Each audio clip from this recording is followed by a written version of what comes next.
Hello and welcome to FinextraTV. I'm Hannah Wallace and we're here at Sibos 2022 in Amsterdam.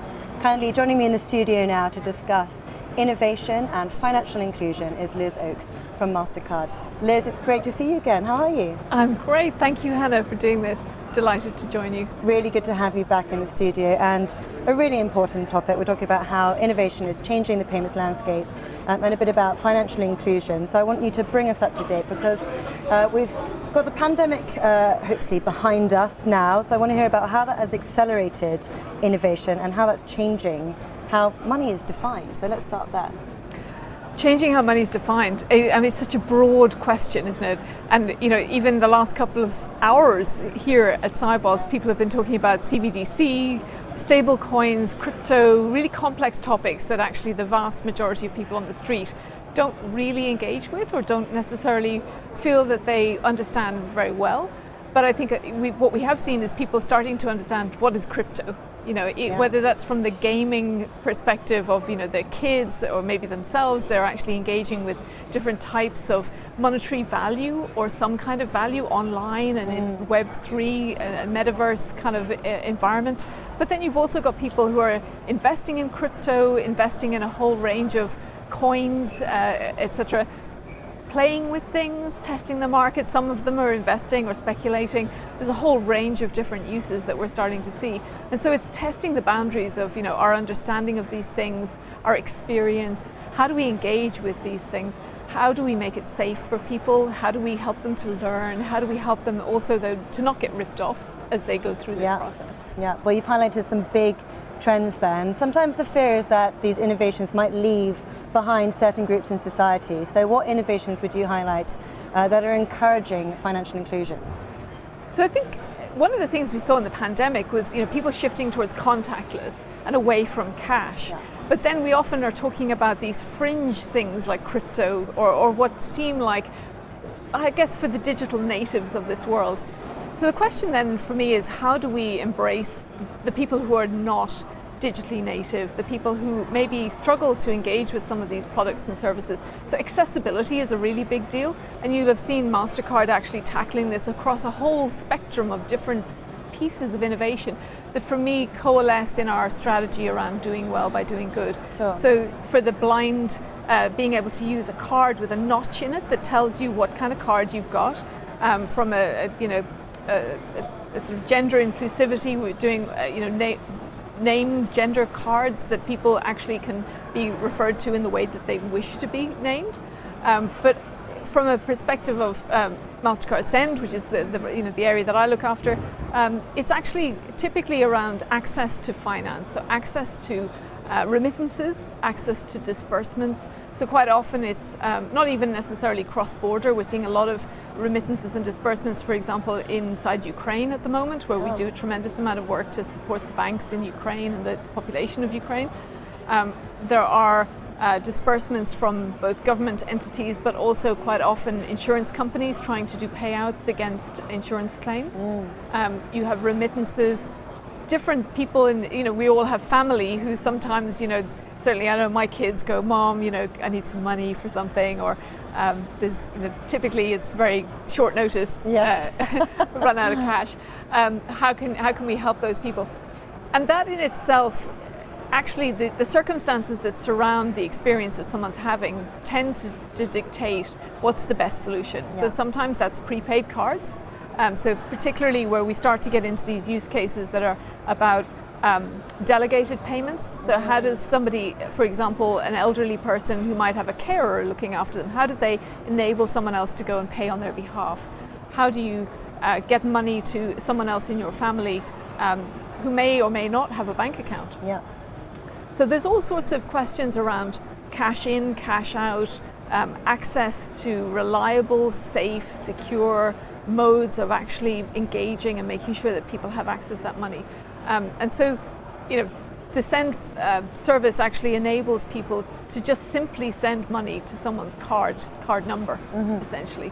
And we like to think of it as actually just opening up debit cards to be bi-directional for the main. For most people who have a debit card, the idea is you can spend money with it. Yeah. But if you imagine, many of my colleagues, for example, in Southeast Asia, have now a QR code on your card. Mm-hmm. All right. If you show somebody that QR code on your card, they can then just send money to you.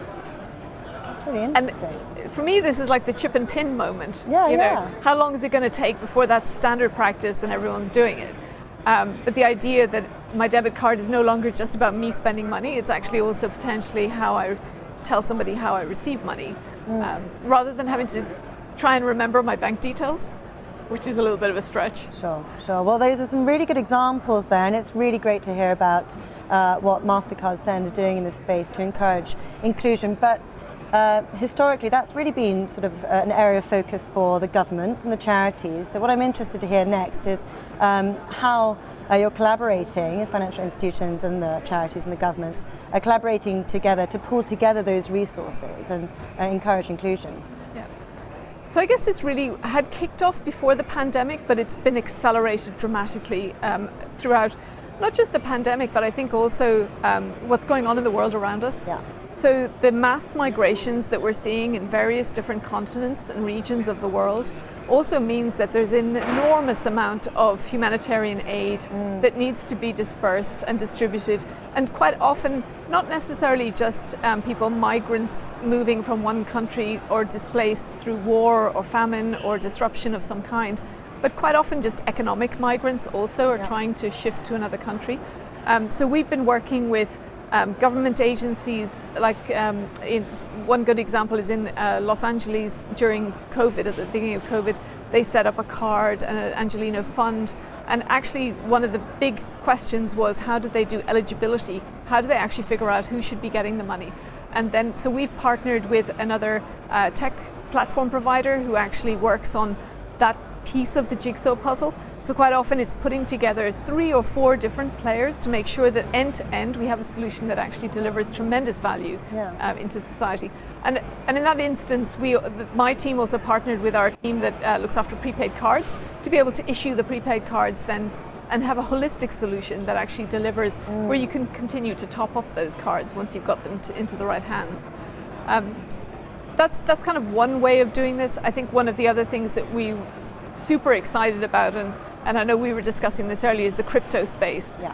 So for people who are moving in and out of jurisdictions where, you know, they feel stress or worry about where their funds are, quite often they are resorting to crypto, and we know that and we see that. And so we feel, you know, that we have a moral obligation actually, if somebody is, you know, put money into the crypto environment using their MasterCard, that they should be able to off-ramp, that beautiful phrase, get their money back, essentially. So, because you can't pay for everything in crypto. And so how do you actually, you know, go back into the real life and pay for something using that money? So we've put a tremendous amount of effort in over the last 12 months working with, I think it's something like 20 crypto exchanges now worldwide, to be able to enable customers, to end consumers, to actually get their money back out onto a MasterCard, and to do it in a way that's safe, secure, and where the receiving institution typically would have had a lot of questions around where does this money come from? I don't like the look of this transaction. You know, has Hannah really been playing the markets with crypto? And so we're providing that underlying base data that says, yes, this has come from a verified, actual, proper exchange. That, you know, they've gone through due diligence with us, and we actually tag that transaction to say that the origin of funds has come from an exchange, so that the receiving institution can go ask those questions if they want to check in with their customer and kind of go, hey, did you really make all that money doing crypto? And have you paid your taxes? Then that's not our issue to resolve, but it provides the receiving institution with enough information to actually go and fulfill their obligations. Well, look, we've covered a lot in a short amount of time, and it's really interesting to hear what Mastercard Send are doing in this space. And Liz, it's great to hear your insights on this as well, but I'll let you get back to the event and we'll leave it there for now. But thank you very much for sharing your insights today. Thank you, Hannah, it's a pleasure.